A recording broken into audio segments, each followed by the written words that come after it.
किस बात को लेके धमकी मिल रही है, क्या है मामला पूरा? देखिए, देवरिया में एक बहुत ही महत्वपूर्ण ओवरब्रिज है, उसका दोहरीकरण हो रहा है। वहाँ अक्सर जाम लगता है, आबादी बढ़ चुकी है।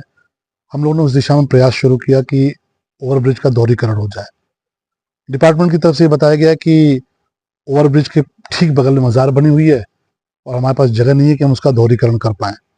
हम लोगों ने मज़ार के बारे में पता करना शुरू किया, तो ये पता चला कि 1993 में जब माननीय कल्याण सिंह जी की सरकार गिरी और समाजवादी पार्टी की सरकार आई, उसी दौरान सरकारी भूमि को, यानी उसमें पीडब्ल्यूडी की भी ज़मीन है, उसमें बंजर ज़मीन भी है, गवर्नमेंट लैंड है, उसको रातों रात कब्रिस्तान और मज़ार के तौर पर तब्दील कर दिया गया।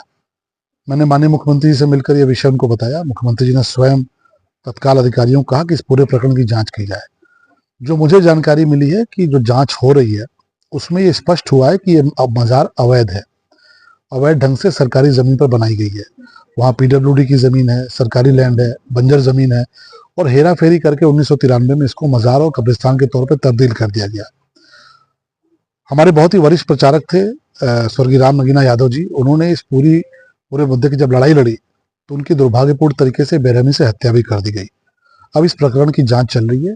मुझे पूरा विश्वास है कि जो स्थानीय प्रशासन है वो निर्भीक होकर, निष्पक्ष होकर, ईमानदारी से इस प्रकरण की जांच करेगा और मैं अपेक्षा करता हूं कि अवैध मजार जैसे स्पष्ट होता है कागजों में, उसको हटाया जाएगा ताकि हमारे देवरिया में ओवरब्रिज का दोहरीकरण का जो रास्ता है वो प्रशस्त हो सके, विकास का रास्ता बन सके। सर, धमकी इस बात को लेके आपको धमकी भी मिली है? देखिए, धमकी तो अब इस प्रकार की चीजें, कुछ तत्व हैं जो इस प्रकार का काम करते रहते हैं। आप सबके माध्यम से, सोशल मीडिया के माध्यम से ये पता चला है कि किसी ने माननीय मुख्यमंत्री जी को और मुझे लेकर बहुत सारी बातें कही है। हम लोग सनातनी लोग हैं और इस प्रकार की गीदड़ भभकियों से हम डरते नहीं हैं। मोदी जी और योगी जी के राज में जो दहशतगर्दी करने का प्रयास करेगा वो कुत्ते की मौत मारा जाएगा। तो इस प्रकार की धमकियों से घबराने की बात नहीं है। देवरिया की महान जनता मेरी भाग्य विधाता है और महान जनता, देवरिया की जनता के संरक्षण में पलता बढ़ता हूँ। मुझे किसी से कोई खौफ नहीं है। और बाकी जो इस प्रकार के तत्व किस प्रकार की है सर?